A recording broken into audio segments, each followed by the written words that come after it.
Okay, my name's Barry McAuley. I'm a lecturer in the School of Multidisciplinary Technologies from TU Dublin. And what we're going to be looking at today is a Horizon 2020 project which we have received funding and developed a platform that hosts a number of micro modules that are going to be used to upskill the supply chain within the remit of building information modelling and sustainability.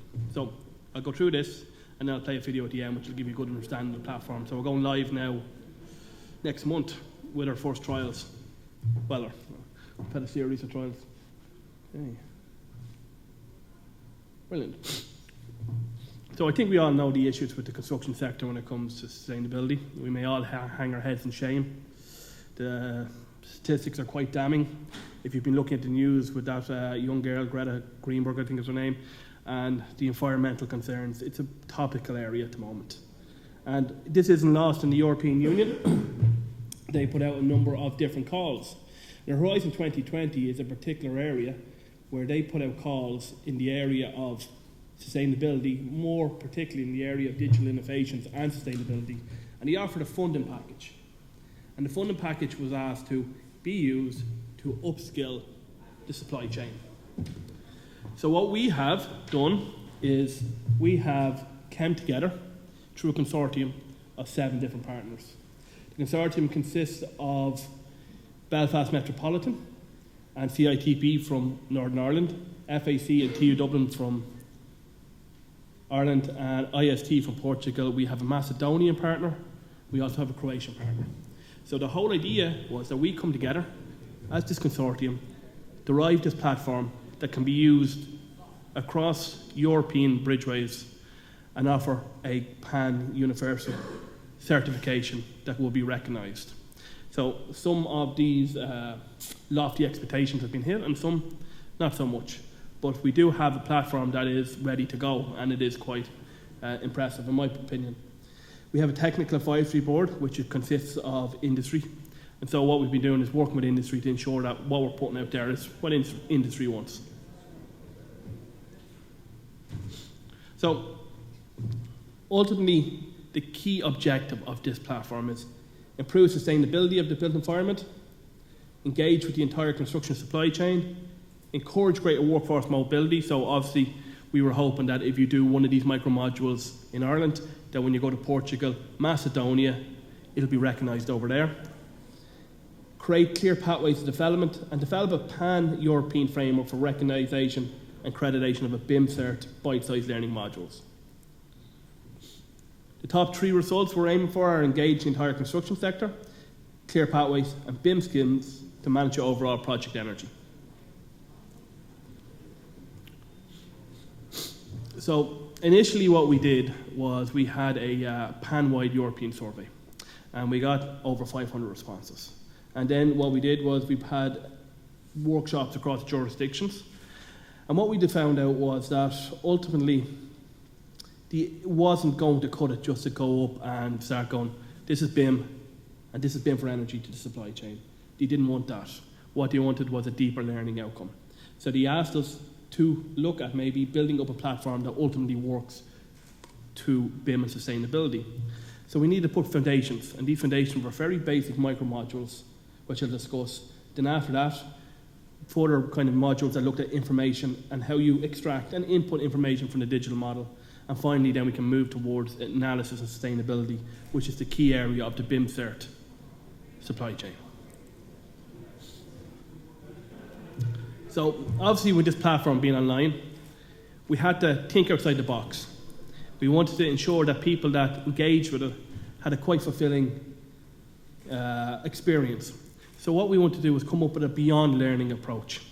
And what I mean by that, we wanted to combine face-to-face, digital, in a gamification theory.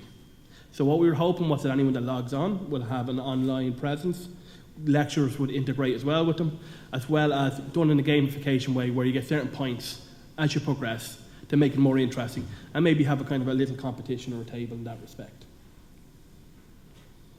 So where TU Dublin came in is we were responsible for looking at the methodology. So what I did was I looked across Europe, I looked at all the leading projects, programs, academia, and when I came back with here, it's this matrix. And this matrix, as you can see here, the green with the BC in it, ultimately that's the main one, and that means where the different methodologies matched up with the survey findings. And what came up here was a scaffolded learning environment, which means a guided learning environment where the student would rather be kind of more led. Through a series of instructor-led lectures, and this could be complemented through problem-based learning, design for assembly. And design for assembly means that you take the model and you break it down into its fundamental parts so that you understand design, construction, operationals, retrofit, and would create an active learning environment within the student. So they were hoping for a student that an environment where an instructor was permanently honest, would kind of guide them through the process. You would point them in the area of problem-based learning, and then they'd come back and that would create your active learning environment. However, it's going to be quite difficult to do that in the platform we suggested. So ultimately, what we asked was also the inclusion of an array of videos and live lectures for the focus on student doing self-guided learning through problem-based learning advanced. So this is ultimately what we came up with, and this is what we're going to launch. And I'll show you the platform now in a while, is that you log on to Stride 1. When you come on to Stride 1, ultimately you have to do the BIM Ready, and then a short assessment. The BIM Ready is just an understanding of the key terminology to give you a kind of a footing. If you're happy with that and you know it, forget about it, go on and do the assessment and you get access into Stride 2A.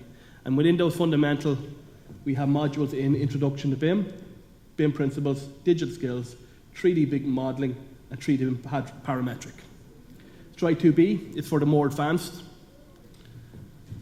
Stride 2C is where we're starting to do courses, and this is where it comes in. The learning outcomes would match a module, and our introduction to low carbon construction and energy. And finally, Stride 3 is to future-proof it, looking at further kind of potential areas down. So what we have created is Stride 1, Stride 2A, 2B, no, but we have time. We have part of Stride 2C done, and Stride 3 is for the future. So ultimately what we did was we developed materials. The materials were quite static, but they were presentation forms with a few videos. But we put them out to the jurisdictions. We went to each one of them. We tried workshops. And what they came back ultimately and said was, look, you did a lot of good work, but we need to kind of make it a little bit more user-friendly, more industry-based. So here's some pictures of what came back and some of the workshops. So we had about 6 or 7 workshops through Macedonia, Portugal, Northern Ireland, Ireland. And ultimately what he said was, look, this platform is quite good. It's something that we need. There's issues here with the different, contractors. There's, we need better use of case studies. And more importantly is that you're trying to put too much on it, so you need to break it down into micro modules. So what we did is we broke it down further in terms of micro module. So, excuse me, if you take, let's say, one of digital skills, there could be about 7 different learning outcomes, and what you're offered then is a micro module would equal 1 learning outcome. So you do 7 of them, and then you get that course.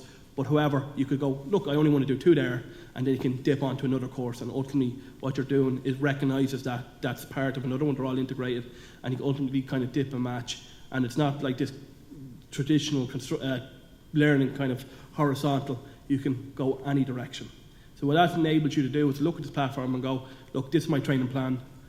Where I'm coming from is from a quantity surveying or from a client perspective, and what you can do then is start building and picking from the different courses, but also you have to complete all the learning outcomes to finish a course. So we're trying to make it as flexible as possible for people.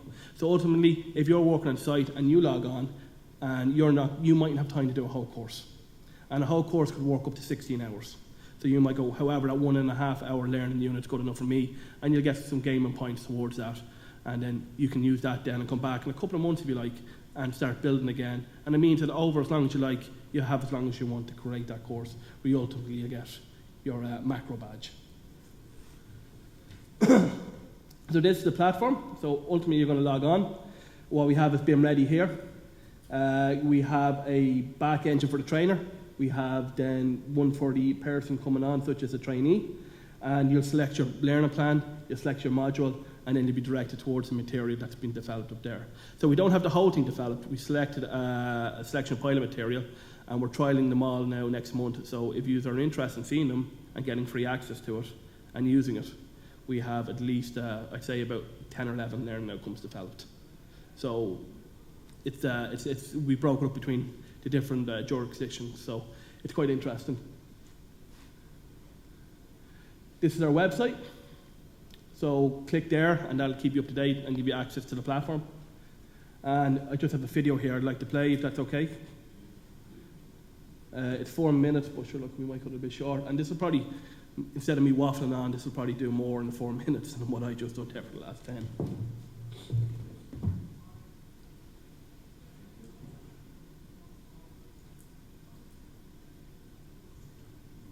No, it's fine.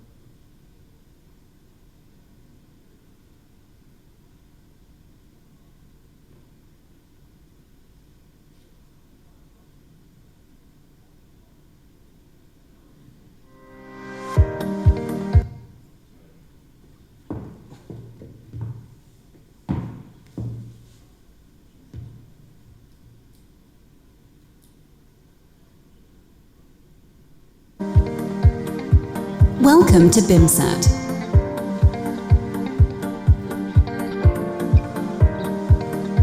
The global building sector is now responsible for 30% of final energy consumption, as well as accounting for 39% of energy-related carbon dioxide emissions. This has now resulted in a growing urgency to address energy and emissions from buildings and construction so as to meet 2020 targets as specified by the European Union. BIM is now seen as a process that has the ability to rapidly produce energy outputs that enable design teams to analyze and compare the most cost-effective, energy-efficient options. The Horizon 2020 Energy BIMcert will educate all areas of the supply chain in the use of BIM so as to achieve better energy efficiency during the design, construction, and ongoing maintenance of an asset. To achieve this, an online platform will be launched in 2019. How can BIM assist in achieving significantly improved and sustainable building energy performance?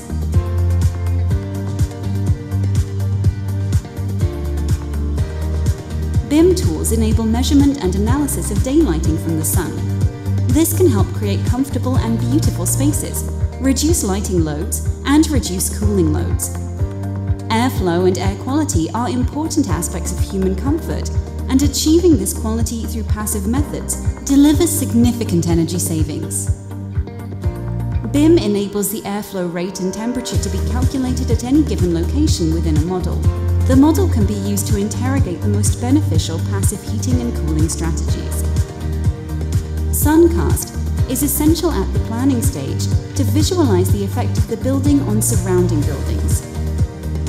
BIM enables suncast analysis, which can be used to investigate external obstructions and self-shading of a building, solar mapping through windows and openings, and can be applied to generate shadows and internal solar insulation from any sun position defined by date, time, orientation, site latitude and longitude. The need to reduce CO2 emissions and energy consumption from buildings has never been more immediate. The model, when populated with the correct information, can calculate the energy usage each year, enabling life cycle energy usage to be generated. These figures can be used to help generate the net annual CO2 emissions. BIM can be used to calculate building thermal loads and thermal consumption to assist in determining the thermal characteristics of a building and its systems. Complex design problems can be investigated, and their performance can be quantified and evaluated. Outdoor and indoor conditions, occupancy, heating loads, desired temperature, etc. can be varied to provide optimal cost and energy-effective design options. What can BIMcert do for you? BIMcert is creating a series of linked, condensed training modules and courses aimed at the whole construction supply chain that will focus on how BIM can be used to improve energy savings in day-to-day work practices. BIMcert will enable novice to advanced BIM users to upskill, appropriate to their roles and their profession. An online platform will deliver effective blended training through a combination of instructor-led, collaborative problem-solving, and individual just-in-time learning. The first series of training modules will be rolled out on the BIMcert platform in summer 2019. These will be tested by providing access to specifically tailored online material intended for upskilling. It will increase knowledge of BIM and the energy efficiency of buildings among AEC blue and white collar workers. For more information, please visit our website at www.energybimcert.eu and follow us on our social media channels. The consortium of the BIMcert project includes 7 partners across Europe, including universities, construction training organisations, BIM and energy research and innovation centres, and technical organisations. So that's it. So the platform that we're launching now will have a combination of different materials, from instructor-led to narrational videos to case studies to problem-based learning. So we're using a combination of tools and gamification in order to kind of, I suppose, make it an enjoyable proposition as learning can be. Thank you.